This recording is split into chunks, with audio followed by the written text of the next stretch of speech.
California is the sixth largest economy in the world, but it's really a combination of regional economies with very distinct characteristics, each based on the natural assets of the region.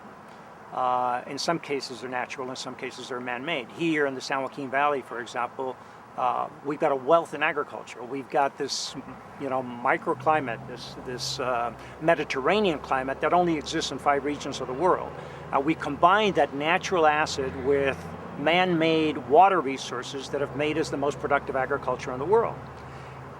In the Silicon Valley, in the Bay Area, it's now known as the Silicon Valley because of the university system and the venture capital community that has been established there that has made that the mecca for high tech in the world. And you can make similar arguments about the entertainment industry in Los Angeles and about the bio industry in San Diego and so on.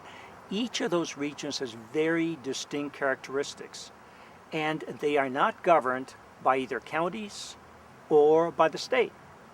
In fact, there is no governance model that addresses those regional economies. In the San Joaquin Valley, we've got 8 counties that share this great valley, and yet there is no governance model that addresses that. We've got local governments that are addressing very local issues like public safety, like picking up garbage, like fixing sidewalks. You've got the state government addressing issues that cut across all of these very diverse regional economies. Issues like workman's comp or healthcare. What we don't have is a governance model that brings together the private sector and the public sector and NGOs in order to further develop the regional competitiveness of each industry. Now, here in the San Joaquin Valley, we've got an experiment that we've put in place called the California Partnership for the San Joaquin Valley that is aiming to do precisely that.